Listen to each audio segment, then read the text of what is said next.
Welcome to the Grief Pie Podcast. This is a show where we motivate and inspire men to share their grief one bite at a time. Thanks for tuning in and adding your voice and stories so that we can all heal and find joy together. Now please welcome your hosts, Gary Scott and James Rafter.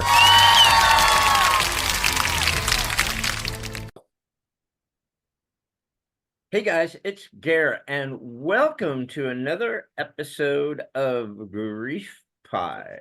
This is one of our holiday episodes because for a lot of us, holidays and grief can go hand in hand, unfortunately, but it's true.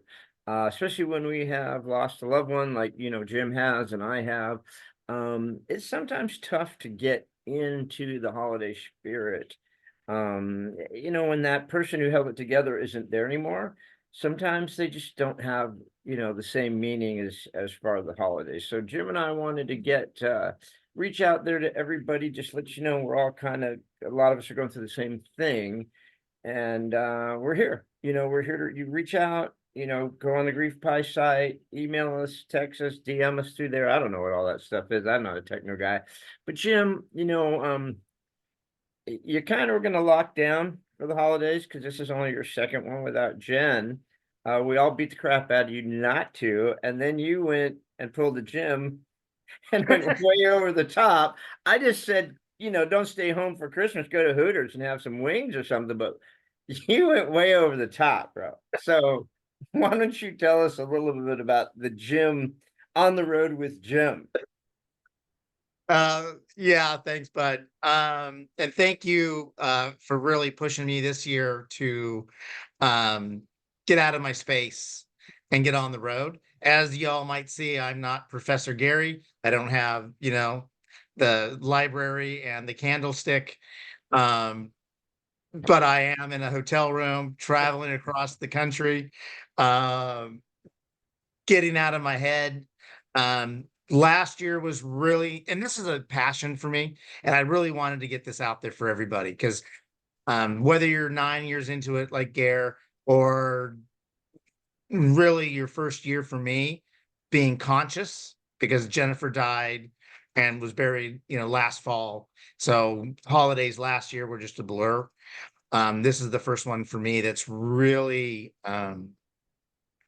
where I'm cognizant of being alone. So it's a passion for me that I want to get this out there for everybody and let people know they can reach out to us. Let people know what and how I'm dealing with it, how Gary's dealing with it.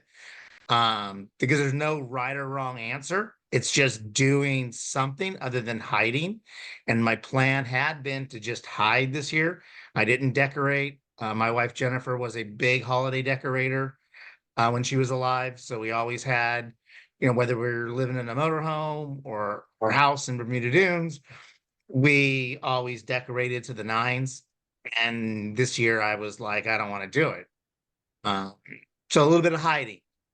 But then I got into a few headspaces, ended up going for Thanksgiving, ended up going to see my daughter, her family, beautiful little baby they're fostering.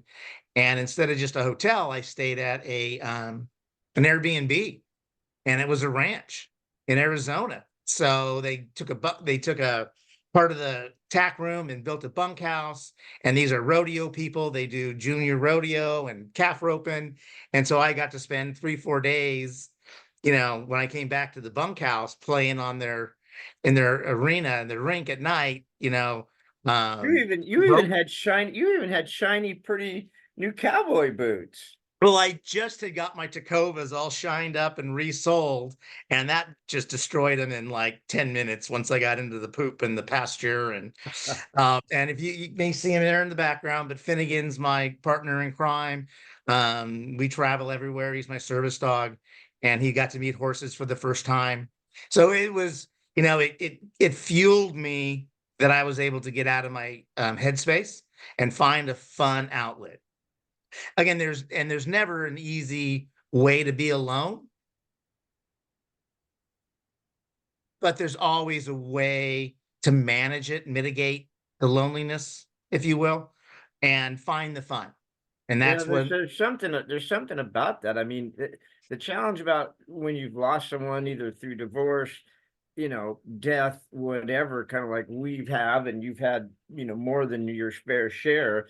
Sometimes even when you're with people, you still feel alone because that one special person that's always been there, in your case, Jen, what, 32 years? For me, April, almost 30 years. Is like, even when I could be in a room full of people celebrating the holidays, and I'm just like, yeah, no, man, I might as well just be sitting here all by myself. I don't give a shit how many people are there, right?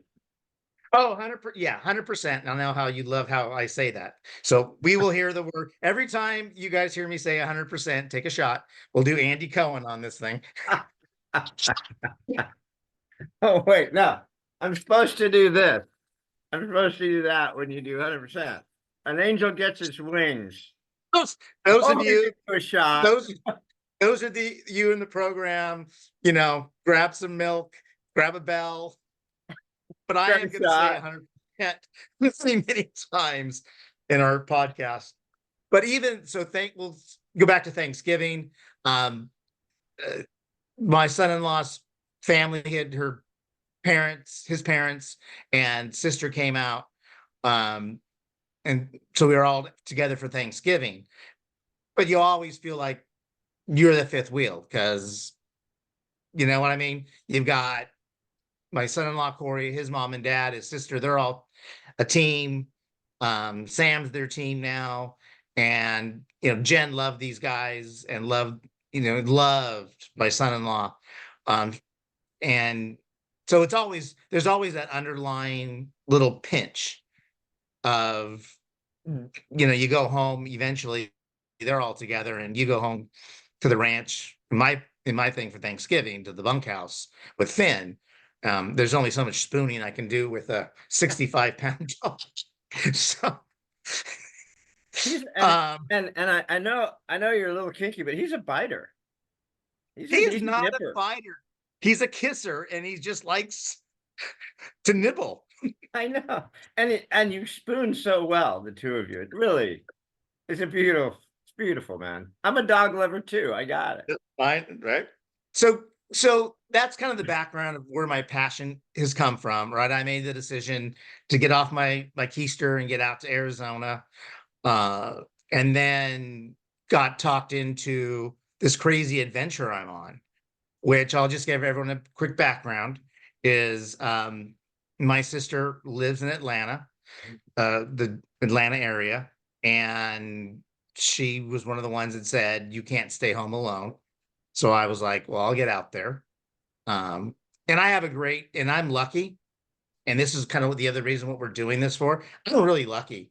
And you are too, Gare, is we have great family support behind us.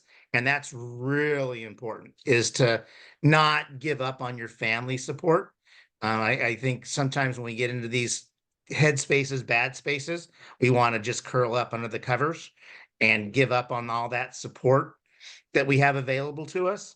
Don't do that, right? Yeah, Stay. don't pull on me because I'm the worst at turning down invites to stuff. I mean, even with family, you know what I mean? It's like I always got to do something. I got to wash my hair. I got to do laundry. It's always something, and I've got to stop hiding and locking down. I mean, especially this time of year because it's just lonely, and sometimes you just want to wallow in your loneliness, but that's not always the best idea. No, it's the worst idea. Get out, right? Get, you know, get to your support groups, get to your family members, find friends, I'm on this amazing trip. So again, those of you that know me, don't know me, I don't edit anything ever at all.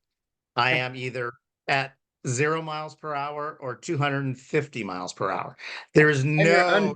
you're unfiltered. You are Camel and Pall Mall Red, unfiltered. I'm rolling it. full roll. Uh, No. So you It's on the state. you do a gym, and instead of just going, yeah, man, I won't lock down. Jared, you're right. I'm not gonna just lock down because you said I'm just gonna stay home. I really don't want to see anyone. I don't want to go anywhere for the holidays. I'm like, oh no, no. Au contraire, my frere. That is not a good idea for you. And so you pull a gym and you go, yeah, man, I'll just drive 5,000 miles around the country. And right now you're in my next home state of Arkansas. You've been, I mean, how many states have you been through on this adventure of non-griefness? Yeah, so I can't even tell you when we left, but we have been through obviously California, Arizona, Texas, Oklahoma. We're now in Arkansas. We'll hit Tennessee tomorrow. We're doing Memphis and Nashville for a couple of days. And then ultimate goal is Christmas week with my sister and her family in beautiful Dunwoody, Georgia. We got a fly fishing excursion planned for Thursday with my brother-in-law and nephew slash godson that we did last year. And because last year was a blur, I don't even really remember. I have pictures of the trout we caught, but it was just such a weird blur that I'm looking forward to the calminess of this one. And then the crazy part is that my son and I, It gets crazier. All oh, right. it's gonna get crazier. So the crazy part is my son and I, James, are massive Notre Dame fans. Um, I apologize to my son all the time, and it's not my fault. It's my grandparents' fault. They didn't leave Notre Dame alone when they got here from Ireland. Um, and we are going to meet up in El Paso on the 29th for the Sun Bowl with Notre Dame and Oregon State. But see, you're not a bandwagoner. You're a legit dyed in the wool, bloodletting Irish Catholic. So I mean, you Yes. kind of don't have a choice. You got to be a Notre Dame fan by law, Yeah. right? I mean, it's like a Mexican American in Southern California has to be a Dodger fan. It's like a law, right? So what This are you gonna do? What are you gonna do? Sister You have to. Molly would be beating my knuckles with her ruler if I wasn't still a Notre Dame fan. It just Sister who? Sister Molly, my fourth grade teacher, was just insane. I still Oh, have I still have carpal tunnel or some sort of arthritis from the beatings in fourth grade. So so I go, all I said was, Jim, don't lock down. I mean, like go out to like IHOP or something on Christmas, get some pancakes. So you now did you reach out to all these guys and say, hey man, I'm coming out.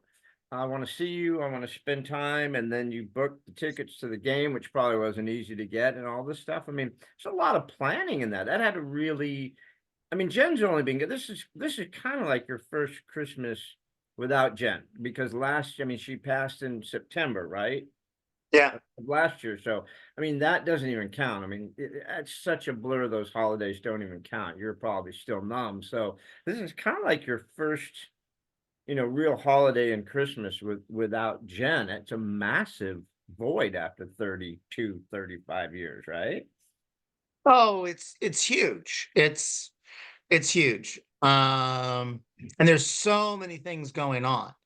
Um, and we'll go back to big family again, Irish Catholic family, massive amounts. Even before I left California, I spent 2 days with my 95-year-old aunt. You know, and I come around the corner, and she's on the couch, and she's got Finn on her lap on her couch, and I'm like, "Yeah, Polly, you know what?" And this is my aunt that's like, "You can never bring your dog over," and now she's sitting on the couch. He's kind of like a 65-pound lap dog. Real. He's a hoot and a half. Um, so yeah, I definitely took this to the next level, which I don't know, good, bad, or indifferent. I don't know. It just helps me kind of manage a lot of the things I go through, and we'll get through a lot of our mental stuff that we've gone through. This I want to be holiday centered about. Don't be afraid to take risks, to do things, to reach out to people.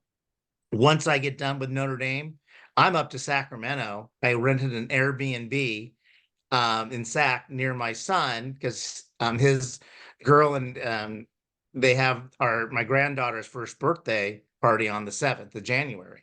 So I rented an Airbnb near them, and all the kids, the whole family's coming up and staying together to go to the first birthday party. Um, so it's staying together. It's utilizing your resources, your abilities. And I'm lucky. I have some resources. I have the ability. I have people behind me that push me. Um, so I can do weird things. I don't mind driving and traveling and meeting people. We talked the other day about the guy I met, at the hotel bar and restaurant. The guy that works with the contracts with the VA, an ex-Navy diver, right? And we were talking about diving, and he's a Navy diver to salvage diver. So I mean, I'm like, well, yeah, I can go Yeah, 60 that feet. dude's a tech diver. I mean, he's going down to 200 feet and stuff like that. I mean, Yeah. that guy's like the real deal, legit, like tech diver. So, what's it? I mean, I do well alone. I mean, I do better alone now than I used to because my head is a scary place to be on the best day. I mean, on a good day, you don't want to be that partying with that drunk monkey in my head, right? So, I mean, when you're driving, 4, 5, 6 hours a day, I mean, considering it's the holidays and what you've been through and thinking about Jen and all that stuff, I mean, what's that like? That much alone time, on the road, just you and Finn. I mean, is it sad? Is it emotional? Do you laugh to yourself? I mean, memories pop up. What's that? That's a lot of alone time. Most of us don't get that much. Yes. So, but I've been so my job, right, is I've been on the road, for 35 years. So being alone on the road isn't something new to me. It's being alone on the road without having that text, that where are you now? Um, those kind of things. If I go into some place, I told you about, the semi tractor trailers tire blowing out next to me the other day. That would have been a quick call to Jen, like, holy crap. And then she would have been like, we'll get home. And so you don't have that. But then on the flip side, I have my daughter, I have my sons, I have my sisters, and my dad. So I have my brother. I have the resources that if I'm lonely enough, then I don't have a problem with a quick text or a call while I'm on the road. But for the most part, on the road, it's just contemplating, listening to music, writing in the journal a little bit, and then working. Unfortunately, I work way too much driving. So taking calls. You've discovered, and I don't know if it's new or if it's because of the passing and also when Jen was sick or stuff, but you've been writing a lot of like songs and poetry and stuff, which are pretty amazing. I mean, has that been around since you're a journal? I'm a journaler too. I've been doing journal forever. I mean, is that stuff new? Your poems and your soliloquies or whatever they call them? Yeah, so they're definitely more intense and more focused. One of the things after, again, got certified for diving earlier this year, just doing things like that, right? Staying busy. Bought a guitar, started taking guitar lessons. And as I'm learning how to play the guitar, then what kind of words can I put to, a strum or two? And yeah, I could lay in bed and all of a sudden just start thinking and something will pop in my head. And then I'm up for the next hour and a half at 2 in the morning jotting down notes. You've seen, things I send at 3 or 4 in the morning, Yeah, just yeah. for input. Has that been, what's the word? I don't want to use a big word because it scares me. Is that cathartic? Is that healing? Is it scary? Is it depressing? does it bring up, you write it down, then you go, ah, shit, that sucks. I'm sad now. I mean, what does that do for you? Especially, I The mean, this first time of year when it's, we're supposed to be merry and cheery and all that stuff. the first couple I think I wrote that I sent out were definitely Jennifer centric. Um, the one I wrote after we had discussed how Jen died and how April died, where we both were in bed with them when they passed. That's the whisper. That's really special to me. Um, and then I've done a couple of other things that were a little deeper, and I had to like explain to you the the whole symbolism one. I don't know boats. I don't know boats. I don't know. I don't See, know boats. I don't know heel, toe, heel. All I know is the head. So that's, I just you can pee. And I still don't get this whole fishing thing. I mean, you could just go to the store, right? They sell fish. but if you can put yourself in 20-degree stream water and in waders and try, try to get, Is that a uh, is that a fishing term? Waders? yeah, well, Is that with a okay. D? That's not like a T, like a No, it's restaurant not. waiter. It's Okay. not WAITER. All It's a right. WAITER. I got nothing. I got nothing. So no, you did send me some pretty deep ones. A lot of them like really hit home. Me, you and I could brick and talk for 17 hours straight, except I'm old and I gotta go pee. And then I just talk to you while I'm peeing. But the they're pretty deep. And a lot of times I don't even respond because I can't. I'm like, wow, ouch. I don't even know how to respond to that, and I'll keep it, we'll kind of reread it, and we'll post some of those so people can see what I'm talking about. We'll get them on the site, but I mean, yeah, I know my journaling is cathartic. I posted something where I just burned like 3 years of journals I because I guess threw that shit out. I mean, especially this time of year. I mean, I've been in my head a lot since Thanksgiving. It's been now that we have the grandbaby, it's like multi hard for the holidays because April was such a holiday person, but she also was holding out for that grandbaby, and now 9 years later, 8 years later, Jet shows up. She'd freaking love this little rat. And so I mean, especially at the holidays, and holidays just don't mean jack dilly squat to me anymore. Hopefully next year when Jet's old enough, to know that it's holidays and Santa and all that stuff. But right now, I don't give a flying poop. I mean, are your grandkids helping, or is it emotional because of that? it's emotional. Um, uh, to that point, we were fortunate just enough. Fortunate just enough.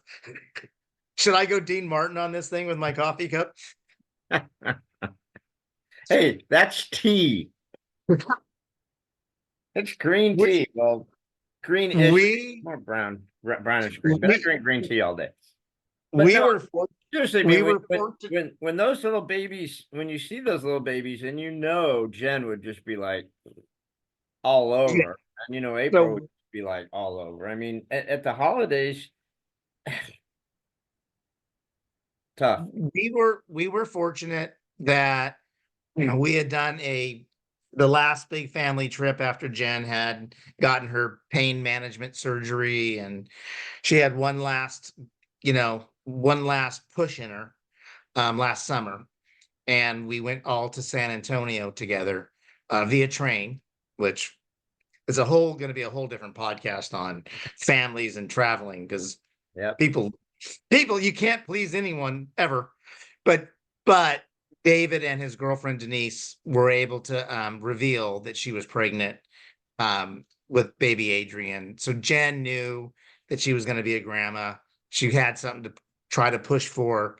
She got her grandma name, um, And and what's your grandpa name again? Jim Pops.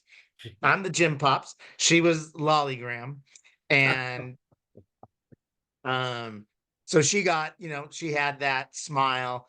But yeah, so going into this year, the first year where we have baby Adrian's first birthday, again, I don't do anything, I don't edit. So, I sent all the kids money for tickets and got the house. And so we're all going to be together, for her first birthday. Sam's got baby Scarlett, our little foster baby that we hope to adopt. Cross your fingers. Everyone say a prayer that we get Scar. Um, that we'll all be together. So that is helping me. The holiday itself, Christmas, I, you know, I'm not, I'm not worried about being somewhere and spending Christmas with. I'll be actually on the road Christmas because I got to get out of Atlanta Christmas Day because I only have 4 days to get to El Paso. So that's going to be a push for me. Uh, so the holiday itself doesn't matter, but what I'm excited about is being with everybody. So I'll be with my sister, her family, and she's got a massive family in Georgia.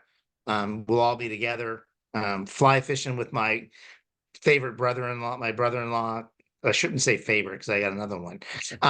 Sorry, Jay. Apologize. You're my favorite West Coast. No, I do love Jay, but uh,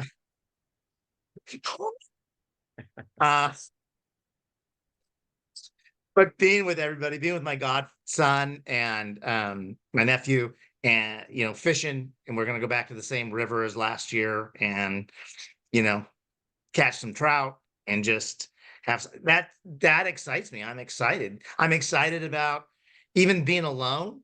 I'm excited about going to Memphis and Nashville for 4 days, where I've never been, and I'm okay being alone on doing adventures like that because I can just do what I want when I want. I won't even think about being alone when, if I go to Graceland and, put an offer on the little casa. So, Graceland for sale? I don't know. We'll check. What's that chick's name? What's Elvis's daughter's name again? Is she still around? Priscilla, no, Priscilla was the wife, right? I I don't know. Someone just died. One of them just died. One of them, I don't know. Well, But I'm sorry that they're gone. I don't mean to make light of them not being there, but if Graceland's for sale, I might go in with you on that deal.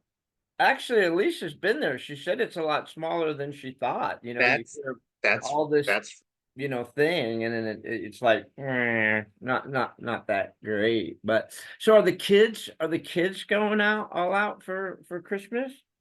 Or, no one's really feeling it because, their mom oh not here. no, they all decorate. Everything's decorated. Everyone's got trees. Everyone's doing their thing. The kids are pretty well grounded um, about staying focused on living their lives. I'm lucky they all have significant others and do I say external families? Um, you know, so they're good to go. Um, and we talk all the time. The boys and I are always, Laker chatting or football chatting. Um, Lakers. Sam and I talk. Samantha and I talk every day. She makes sure I'm, you know, on the right path. She's always worried about me. So I got my baby mama that worries about me. So which is awesome. I've got my nephews, nieces, cousins, again, a massive family. Everyone worries about me, um, which is good. So to that point, folks listening, read the room. If you've got people that worry about you, if you've got people that want to take care of you, let them take care of you. It doesn't mean you're weak. It doesn't mean you have, you know, any type of issues. Let them help. Let them help. Take whatever help comes your way in the moment, and don't think that you've got to be so strong or so behind the door that you can't accept that help from all your extended family and friends and all that kind of stuff. And I think you would could probably talk to that more than me at this point, because I think early on in your journey, you probably left behind a lot of people or didn't listen to a lot of people.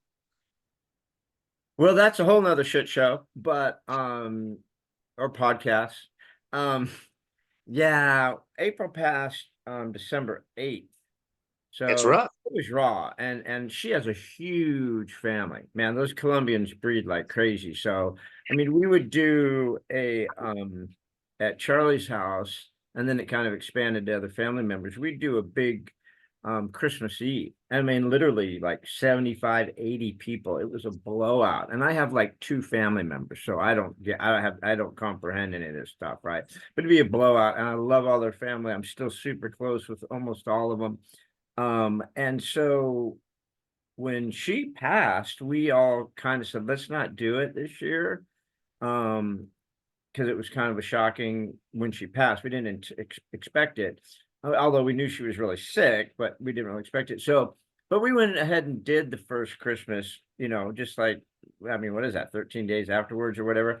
And it turned out to be a really bad idea. I mean, it was super painful. And, so it was kind of a blur. And then the next couple of ones didn't get any better. I mean, we stopped doing them. We stopped doing the big party. And it, it was, which is bizarre because I mean, everyone else was still here, but it was bizarre. And so we haven't done one since. And we tried to do a couple, Edgar, our cousin Edgar, held a couple, but there's a huge missing hole there. April was like the Rose Kennedy of the family. I mean, she did so much for everyone, um, that there's a big hole there for everybody. So it's tough. I think we're all coming around, 9 years later. Um, so I mean, but you're a year out, so I'm glad you didn't do what I did. Just stick your head in the sand, avoid people, because it was a big mistake. I mean, I regret it. Yeah, and again, I'm lucky, um, because I listen to my female family members. I have a very huge moral compass. You got just the boys, right? If I listen just to my two boys, I'd be in Baja somewhere, right? But I've got, my sisters and my daughter that really fuel my moral compass and where I should be. The one thing I think I've found, and this goes through a lot of different things, maybe it's good, maybe it's bad, is there's a lot of things I can't do that Jen and I did together. Like there's shows and triggers that I just will stay away from that we would spend time doing together. Um, and so for a lot of this traveling and stuff that I'm doing, I'm doing things that Jen would never have done. And I think that's what's helping me a lot.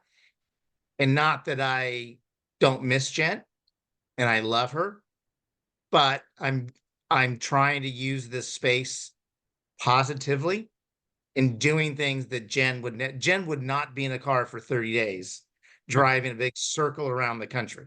Trust me. Or the dude ranch with horse shit in the So, bunkhouse.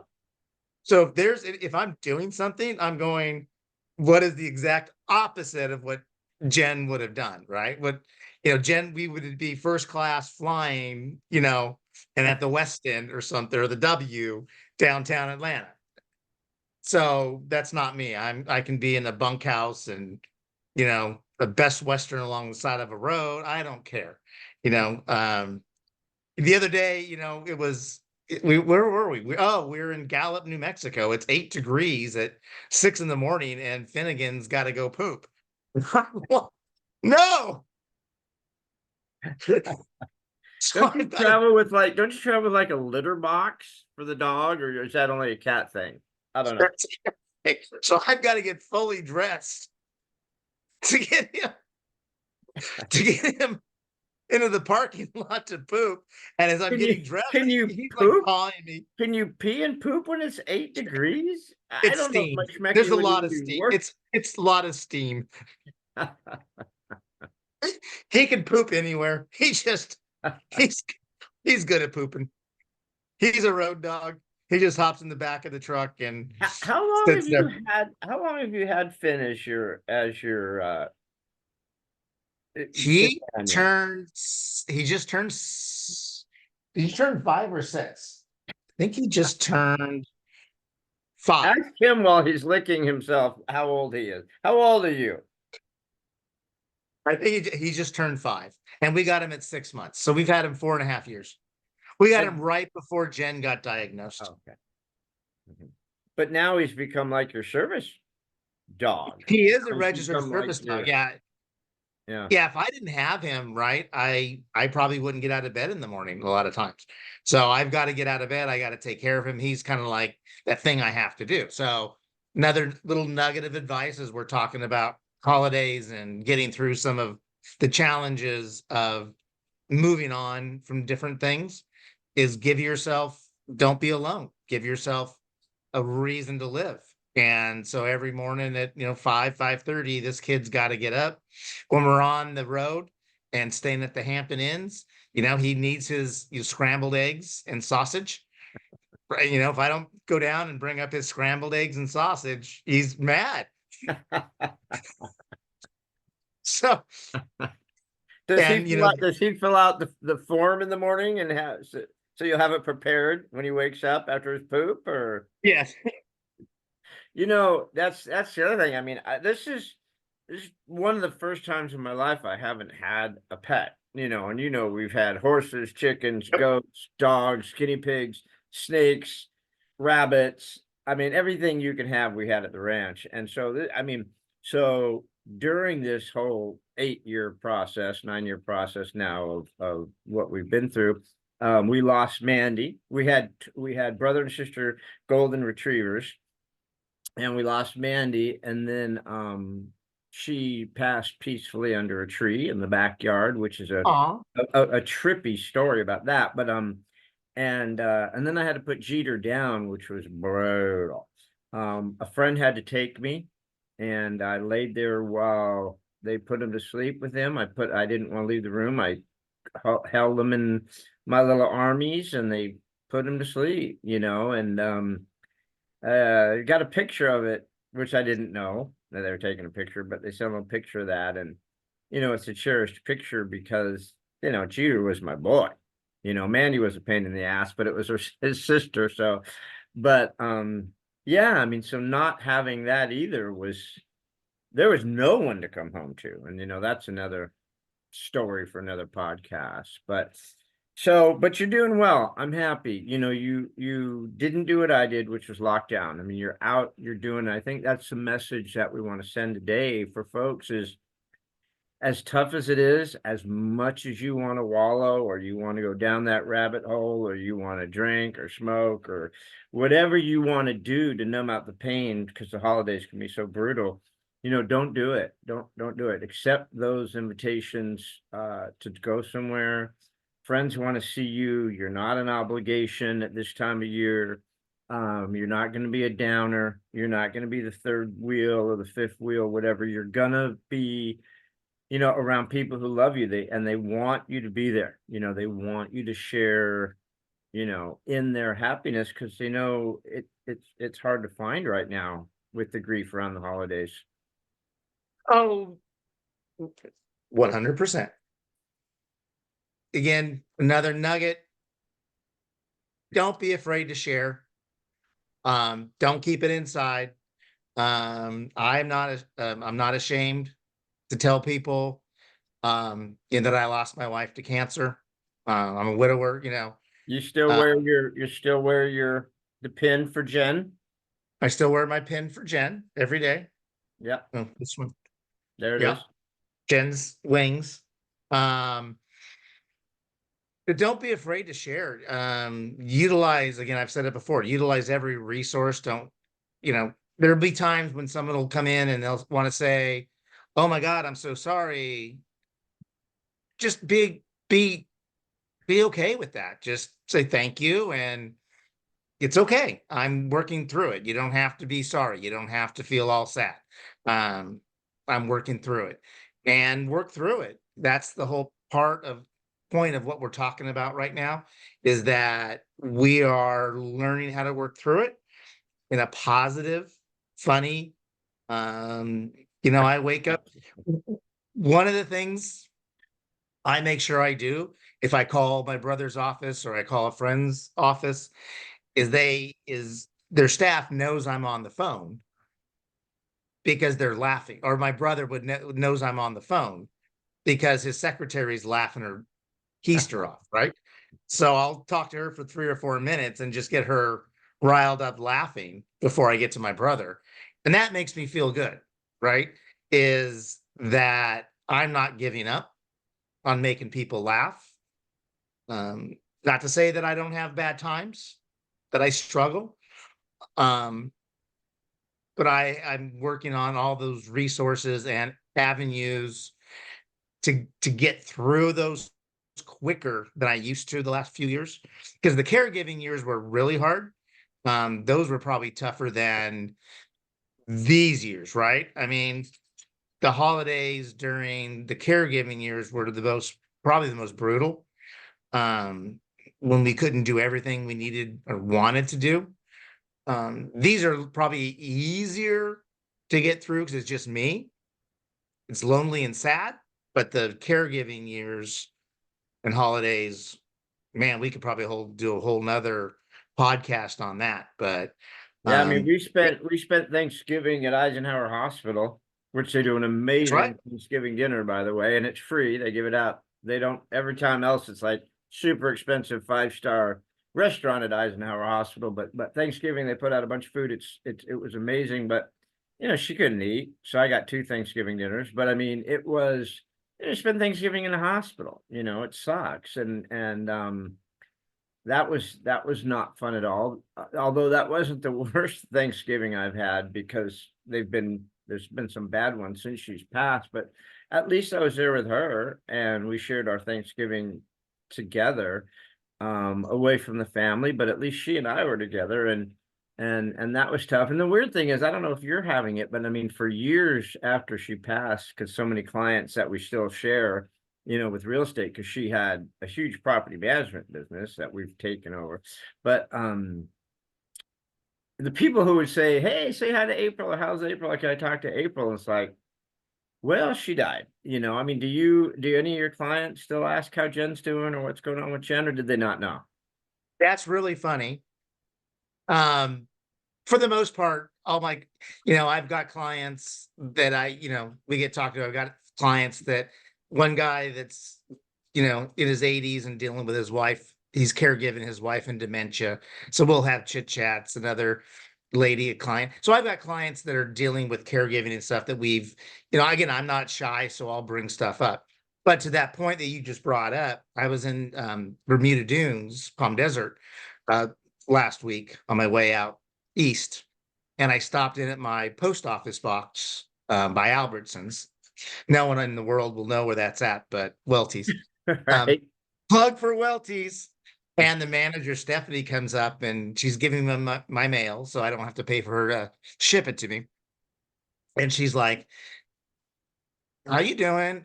And Jennifer was such a big personality. Everyone knew Jennifer within, 2 minutes of it. And she's like, "How's Jen? Where's she at?" And that's that awkward moment of, "Oh, Stephanie, I'm sorry, she passed away." And then you get the "I'm sorry," and it's like, "It's okay.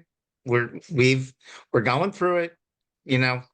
And she's like, When?" And so you give her a little background, and then you get the hugs and the tears, and "I'm sorry," and that's fine. And you just have to be gracious and not get overly emotional on it. Let them kind of deal with it, I guess. Yeah, because people don't know, and they're kind, and they're trying to be nice, but it was bizarre. I mean, even years after, that people would call and say, "Hey, our tenants are moving out. We need to renew, with you guys and get new people. Where's April?" And it's like, well, April's not here. Yeah. She passed away because we were private people, and we didn't put it out there a lot. I don't know if she mentioned it much at all on her Facebook and stuff. It was interesting because April did not lose her hair, and she had amazing hair. I mean, the chick had some hair, all right, super thick, great, great hair, kind of like yours. And she she was so sure she was going to lose her hair because the chemo that she started buying headscarves and wearing headscarves in And honor they're done of that. people who were losing their hair. I go, you're not gonna lose your hair with this type of chemo. She's like, I'm gonna wear the headscarf anyways, because in solidarity of my sisters who are losing their hair. I'm like, right on. And then she decided to shave her head. That's too funny. I'm like, she shows up with one side pink and the other side shaved. And I'm That's like, are awesome. you Twisted Sister or are you like Joan Jett? What's Oh, that's happening? What has the chemo done to your brain? So oh, anyway, that's I awesome. I digress. can't I This is can't about the wait for our holidays. I've left all consciousness here. Sorry. that's all right. I can't wait for our podcast episode on wives, clothes, jewelry, makeup, bathing, the craziness that is caregiving, but we'll get into that. Hey, we're getting close on our time, my brother. This has been a fun romp, as fun as it can be, right? Um, Hopefully anyone listening to this can bring something positive. That was kind of our goal, is we wanted to get this thing out before the holidays. We know people struggle. Um, many different reasons on the holidays. We hope we could have brought some humor, um, laughter, and lightness to the seriousness of what we all go through. Um, Peace, everyone. We love you. We're here for y'all. Reach out to us. We're open to responding to anything y'all are going through. Hey, And I don't said y'all because I'm in Arkansas. what's that? I said y'all because I'm in Arkansas. You have to say y'all and suey pig. You have to throw out a suey pig out. Pig suey pig. I'll get it down because I'm moving there. But and you know, just to I know we got to run. We don't want to make these things too long, but it's just since we kind of put out there that we're gonna be doing this. I can't. I'm blown away by the people who have reached out to me and just shared their story. Um, you know, about what happened to them or what's currently happening with them. I mean, people that I've known for a long time that I didn't know were going through some certain things, and then people that I don't know at all. You know, we're just friends on Facebook. But the amount of grief out there is pretty amazing. A little bit shocking to me. I don't know, you know, part of COVID or the lockdown or the economy, whatever. But I mean, there's a lot of people hurting, you know, and our goal with this, although we're silly and we're goofy and we're not professional, we have no clue what we're doing. Not We are professionals. not professional therapists. There's no professional therapy here at all.